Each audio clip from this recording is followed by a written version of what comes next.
नमस्कार। स्वास्थ्य ज्योतिष केंद्र के इस नए वीडियो में आपका स्वागत है। आज का हमारा विषय है कि क्या कोई एक पैमाना है, एक कुंजी है, चाबी है, की है, जिससे यह निर्धारित हो कि कौन से जेमस्टोन कोई व्यक्ति पहन सकता है। अब देखिए, हमारा व्यू है, हम अपने व्यू को इंटाइटल्ड हैं। किसी को अगर डिसएग्रीमेंट है लिखे। मैंने आगे भी कई बार कहा है, यहाँ एक बार तक ट्रेन में दो दोस्त जा रहे थे, बड़ी सुपरफास्ट ट्रेन थी। बाहर शीशे से देखा तो भेड़ें चल रही थी। एक दोस्त था मैथमेटिक्स में बहुत तेज था, हिसाब किताब में। दूसरे दोस्त ने उससे कहा कि देखिए बाहर कितनी भेड़ें हैं। उसने देखा, कहता 385। वाह वाह वाह वाह, कमाल, इतनी जल्दी कैसे गिन लिया। वो कहता क्या मुश्किल है, पहले मैंने उनकी टांगें गिनी, फिर 4 से डिवाइड कर दिया, भाग दे दिया 4 से। तो है मजाक, जोक है, लेकिन अधिकतर ज्योतिषी यही करते हैं। जिनको आता नहीं वो तो राशि से भी पहनाएंगे और दूसरे घर के स्वामी का ही पहनाएंगे। विवाह नहीं होता, 7वें घर का स्वामी पहनाएंगे। उनकी तो बात ही अलग है। अनाड़ी आदमी का क्या कहेंगे, जिसको आता नहीं है ज्योतिष, उसकी तो क्या बात कहेंगे। अब जो बेचारे लोग जाते हैं, उनकी किस्मत में जो लिखा है भोगना पड़ेगा। ऐसे उनके पल्ले में ऐसे लिखे तो क्या किया जाएगा।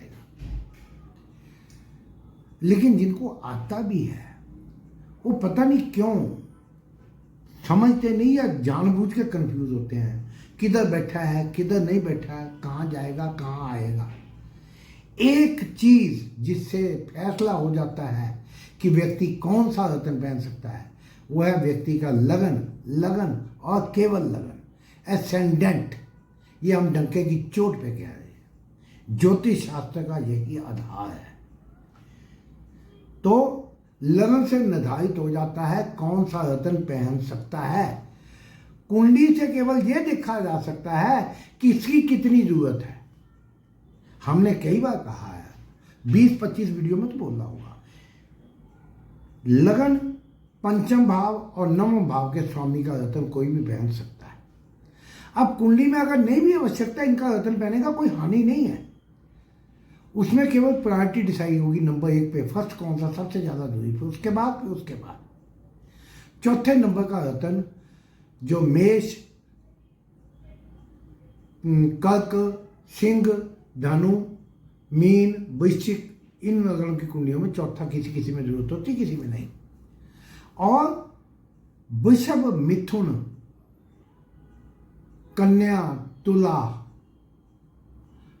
मकर और कुंभ, इनमें पन्ना, हीरा या उपल और नीलम, ये 3 पहने जा सकते हैं। कौन सा पहले दूसरे कुंडली से केवल ये देखा जाएगा। और किसी की हो सकता पूरी पावर जरूरत ही ना हो। और चौथे पे गोमेद या लहसुनिया, वो कुंडली देख के पता लगेगा राहु केतु किस चीज से। तो ये नुक्ता है, कोई बताए नहीं। अगर ऐसे ही बता देंगे हमारे पास कौन सलाह लेने आएगा। लेकिन ज्योतिष की सलाह केवल इतनी नहीं होती। ये ज्योतिष का इतना भाग है, बहुत कुछ होता है। उपाय क्या, उम्मीद करे, किस दिशा में प्रयास करे, कैसे काम करे, बहुत कुछ होता है। ज्योतिष सलाह संपूर्ण होती है। केवल मैं ये पहन लूं ऐसा कुछ नहीं। कैंची 2 धारों से काटती है, उसमें 2 ब्लेड लगे होते हैं कैंची में, तब चीज कटती है, एक से नहीं कटती। उपाय भी सही और रत्न भी सही।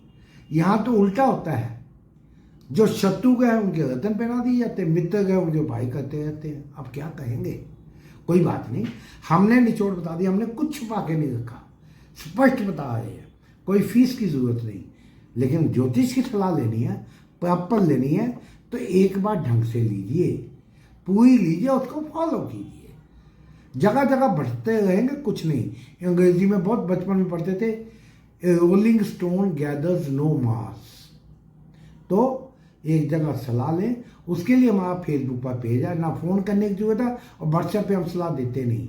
जो फेसबुक पर ना हो उसको देते हैं। तो फेसबुक पर पेज है स्वास्तिक ज्योतिष केंद्र, उसे लाइक करें, फॉलो करें। उसकी पहली पोस्ट है, अगर आपको जीवन में कठिनाई समस्याएं हैं, स्वास्थ्य ज्योतिष केंद्र में आपका स्वागत है। नीचे हमारी फोटो भी लगी है, उसको पढ़ें। उसमें हमारा परिचय भी है, इंट्रोडक्शन है, मैं कौन, हमारी बैकग्राउंड क्या है और सलाह लेने का तरीका क्या है। एक बार ढंग से सलाह ले, उसको फॉलो करें। कभी इधर कर लिया, कभी हीरा पहन लिया, कभी पन्ना पहन लिया, कभी पुखराज पहन लिया, कभी माणिक, कभी मूंगा, कभी मोती।